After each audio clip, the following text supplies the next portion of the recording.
let's take you to Pointe Claire, where there is controversy a brewing. And you think to yourself, okay, controversy, well, it's got to be something, man, this got to be a big thing. What if I told you there's controversy over a fence? What if I told you there's controversy over a fence at a baseball field? Well, there is. Residents in Pointe Claire have been fighting City Hall because of renovations planned for a baseball diamond. There are plans to install an outfield fence at a baseball diamond in Pointe Claire. The outrage from citizens who claim that this field, without the fence, is one of the few remaining open green spaces in the neighborhood. And they point out that the fence isn't required to play baseball. Even Baseball Quebec says it's a nice to have, not a requirement. But this debate has been heating up between citizens and city councilors. Let's go to one resident. Sara Cook joins us on the line, a Pointe Claire resident, lives in front of the baseball field. Sara, welcome to the show. Thank you for having me, Elias. Tell me how a fence at a baseball diamond can be controversial. Well, this neighborhood is quite unique. We have a crescent-shaped street with a park in the middle, and there are 40 homes facing this park. And the park is a very nice large green space with a baseball field in it.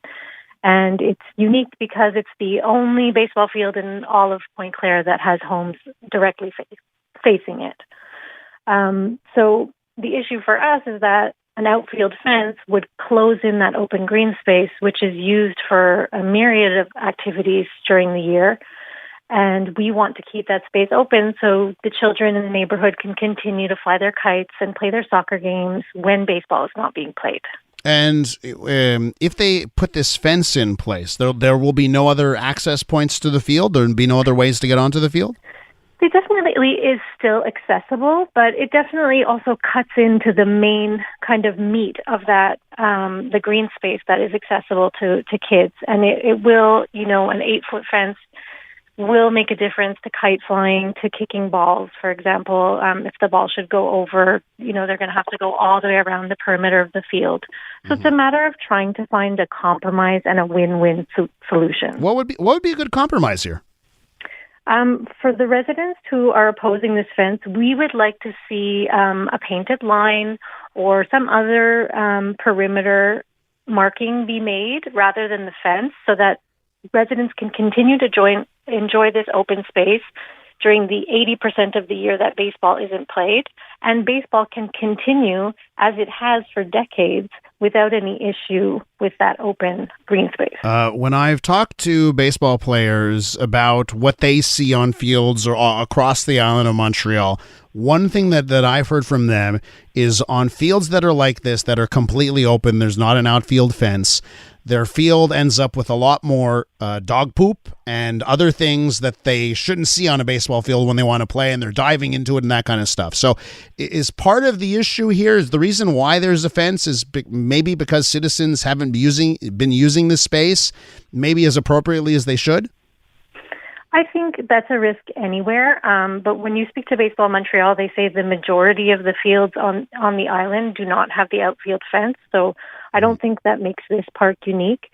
I personally haven't encountered a lot of dog poo in my day-to-day. I think the owners around here are responsible, but I'm sure that is a risk. I would definitely concede that. Okay, and so city councilors in Pointe Claire, is it a split decision here? What's happening here? What have you heard when you interact with city councilors? What's the response you get? Well, that's a little bit of kind of our issue as well. There's been a lack of openness and transparency from the city.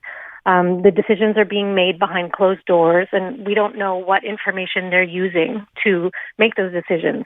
We've provided clear, factual information, but only a few of the councillors have responded, and we actually don't know how the voting is going. We just get an inkling that it's not in our favor.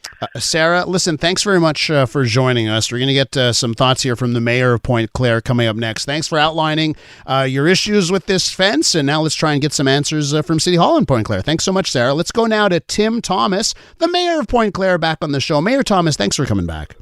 My pleasure, Elias. Thanks for having me. So maybe you could add some other information we need to know about this fence at this baseball diamond, and what is your perspective on this? Well, I mean, there's not a lack of transparency. I mean, what happened was it was presented to us. The fence was presented to us by our experts, our city experts in recreation and leisure, who have studied the issue, and they advised that we needed it for bantam baseball, for bantam level, for a certain level of baseball, which we don't have in Pointe-Clare.